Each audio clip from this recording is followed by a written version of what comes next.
Thank you for staying with us. Gang violence continues to plague areas of Westbury and Eldorado Park in Johannesburg. A spate of recent deadly shootings has left residents fearing for their lives. They want urgent government intervention in the crime-ridden areas. Now, some residents are scared to even speak out, fearing gang retaliation. For more on this, I'm joined by Dereleen James, who's a community activist and spokesperson of the Central Drug Authority. Dereleen, good to have you on the program. Can you explain for us, firstly, this recent spate of gang-related shooting incidents in Westbury as well as Eldorado Park, and what impact has it had on the affected communities? Thank you so much for having me. Once again, last week, we woke up to the news of 5 people being gunned down last week, Friday, in Westbury. 3 of the youngsters being from Eldorado Park, they were buried today.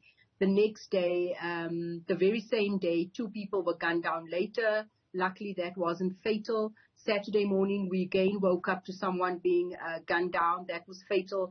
And last night, I believe they were shooting again in Eldorado Park. I don't have the details of that shooting, but that is where we're at.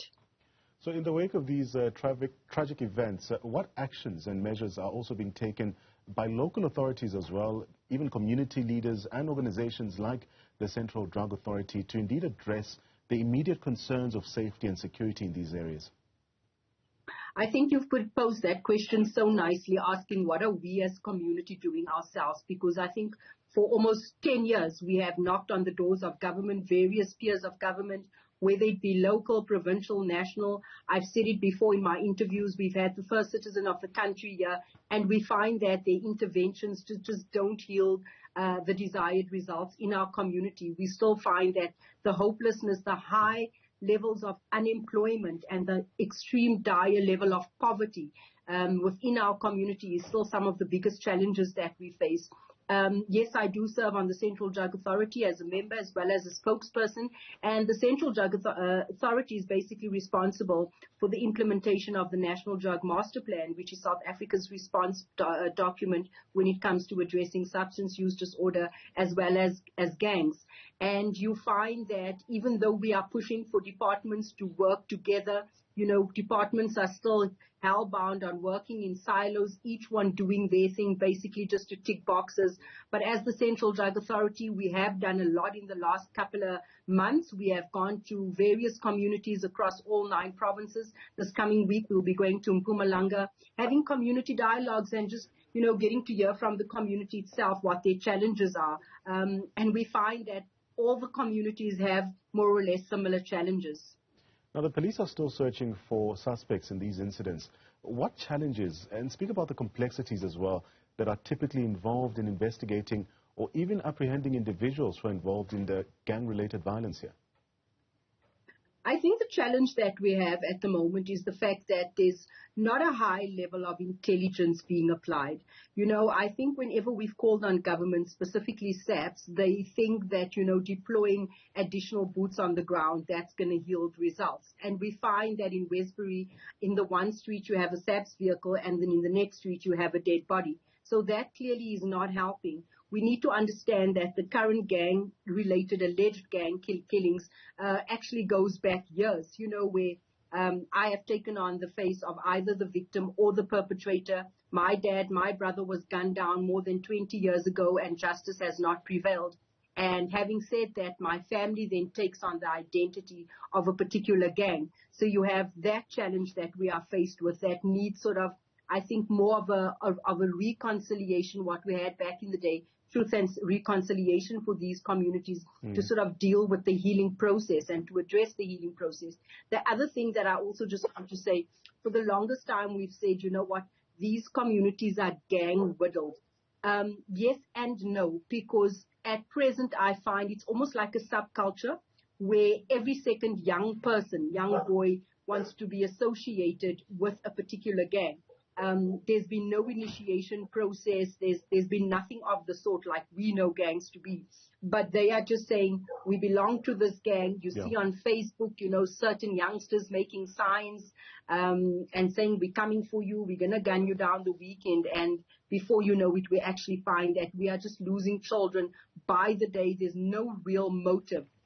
But this is why I'm saying if SAPS can just apply a level of intelligence and work with all the relevant stakeholders, I find that Department of Education also has a key role to play, because these kids are stemmed from the various schools within our communities. So the school would be a good place for us to start.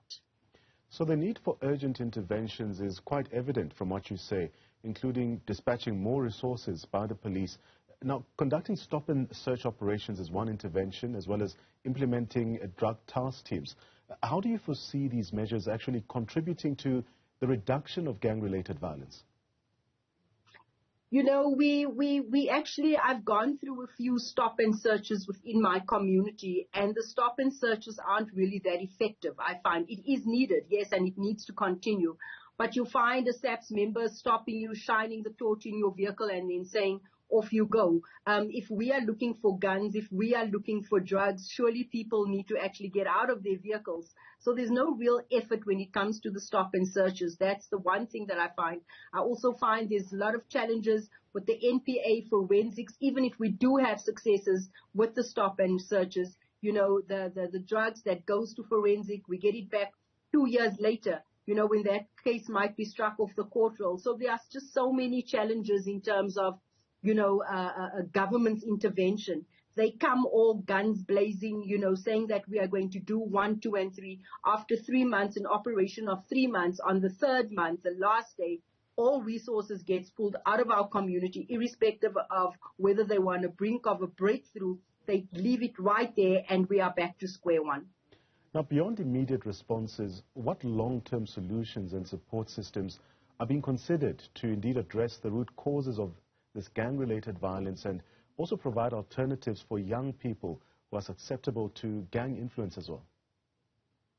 I think when it comes, definitely we need to start realizing the full implementation of the NDMP, which speaks to the involvement of all sectors, all departments, economic development.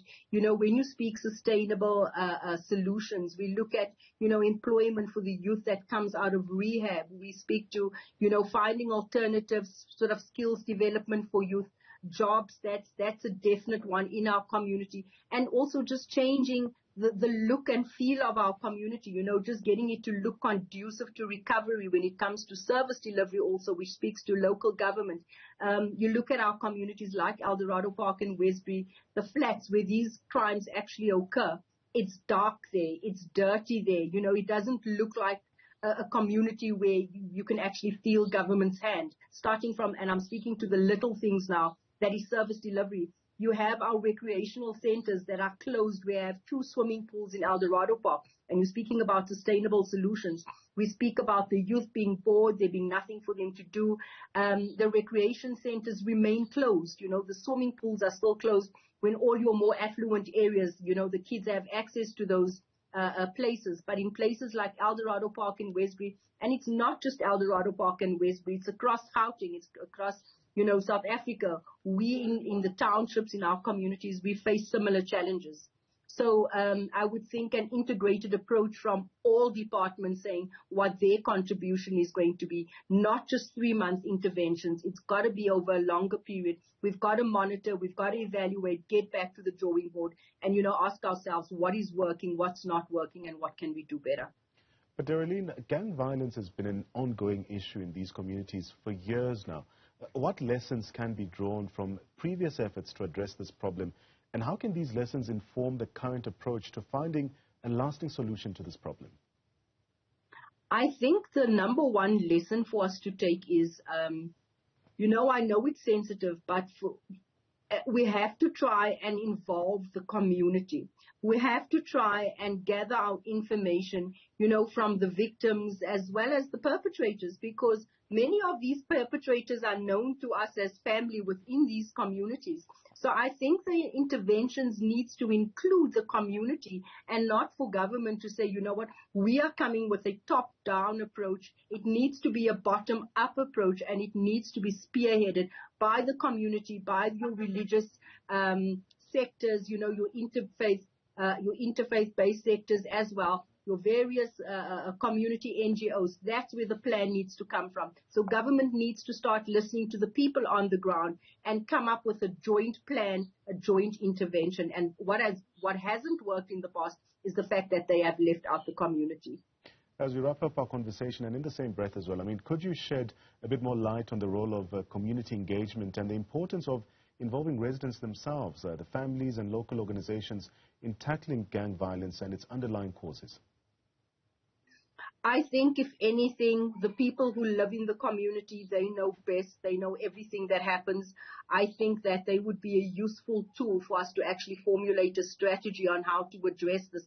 They would tell you the issues on the ground. They would tell you the where, the who, and the how. And they would also be able to tell us the why. When we have done those dialogues with the stakeholders over a period of time, we can sort of collate all that information and then put our heads together and say, this is the plan. Also, we cannot have a blanket approach to all communities, because each community comes with its own dynamics. Right. Eldorado Park has a different dynamic, to what Westbury might have. So it's important to actually have a different approach for every community. And now, looking ahead, what are the key milestones and goals for the Central Drug Authority and other stakeholders in their effort to bring this definitive end to gang-related violence in these communities? I think for the Central Drug Authority, it is our vision to realize, and I know it's not going to be anytime soon, but it is our vision towards realizing a South Africa free of substance abuse, and also finding support for users instead of criminalizing users.